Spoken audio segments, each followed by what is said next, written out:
Vrai plaisir de vous informer, mesdames et messieurs fidèles abonnés de Bikongo Télévision. Bienvenue dans cette édition du journal.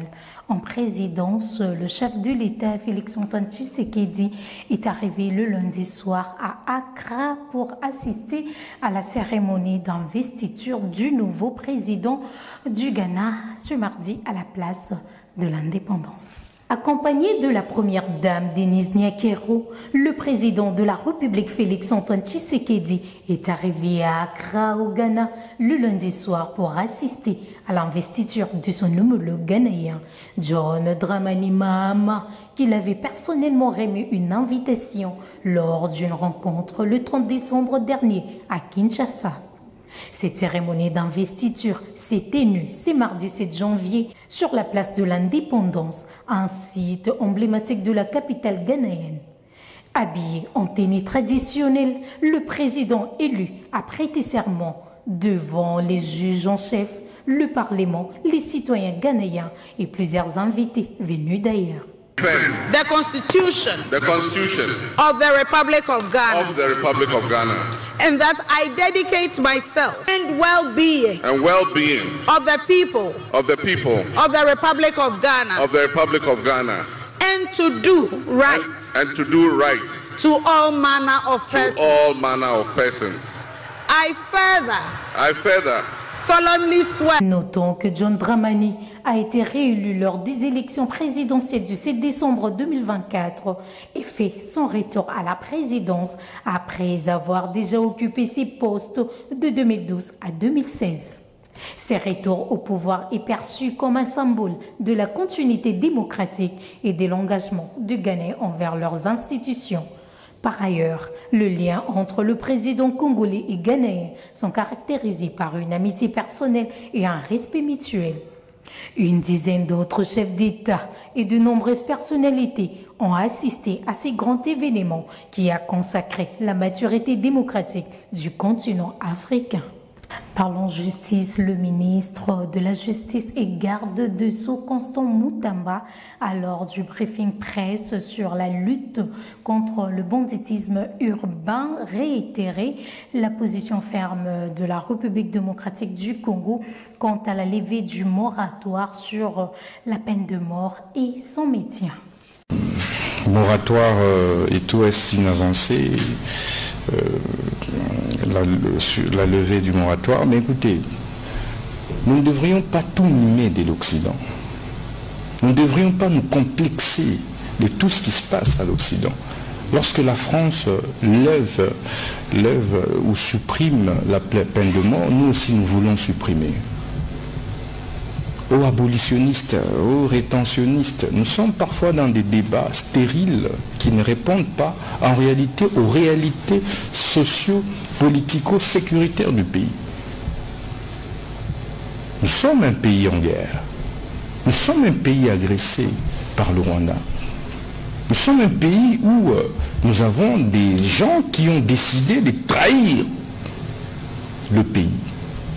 Des gens qui ont occupé des grandes fonctions de responsabilité dans ce pays, qui ont décidé de servir la cause de l'ennemi. Face à cela, vous ne dites pas droit de l'homme. On ne lève pas, on ne supprime pas, on n'abolit pas la peine de mort pour faire plaisir aux ONGD des droits de l'homme.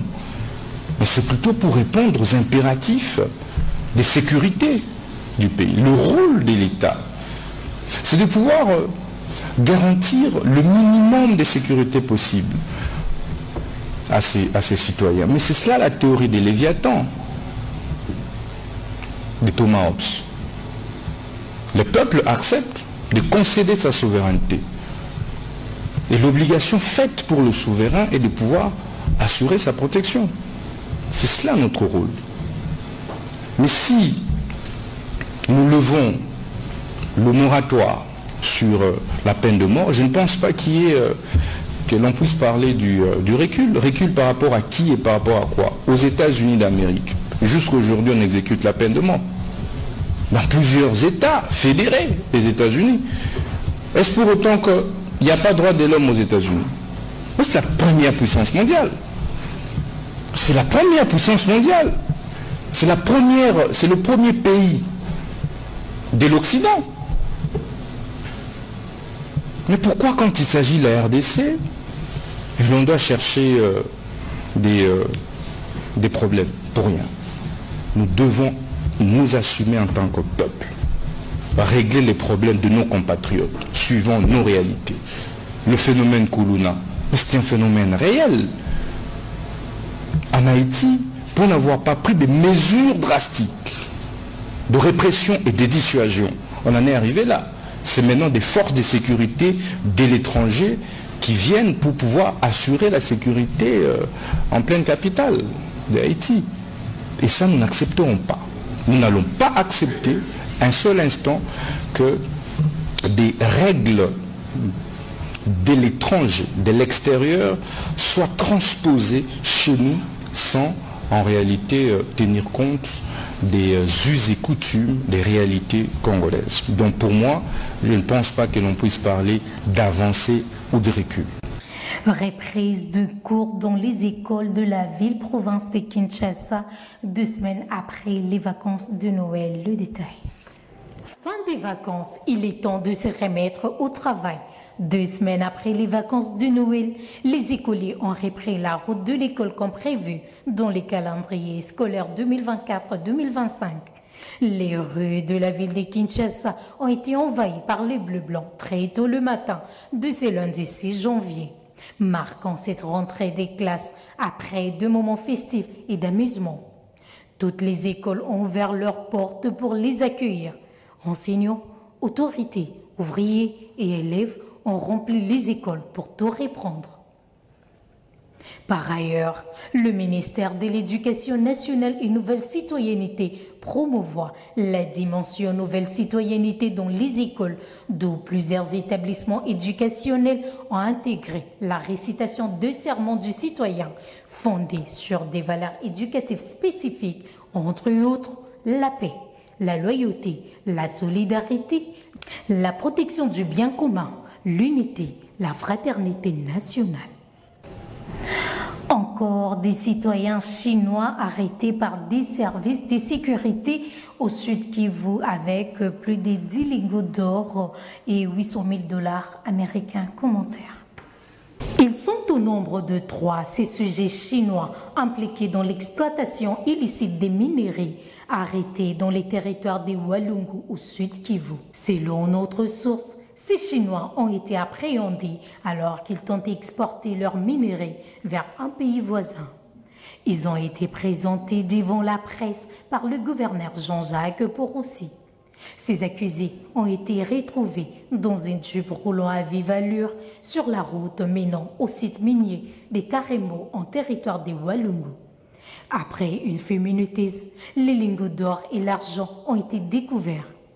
Lors de leur présentation à la presse, le gouverneur de la province a précisé avoir trouvé sur eux plus de 10 lingots d'or et une somme de 800 000 $ américains. Rappelant qu'il s'agit du 10e groupe des Chinois arrêtés pour des activités similaires, le premier groupe avait été extradé en Chine sans que le gouverneur et son équipe n'en soient informés, ce qui avait suscité leur mécontentement.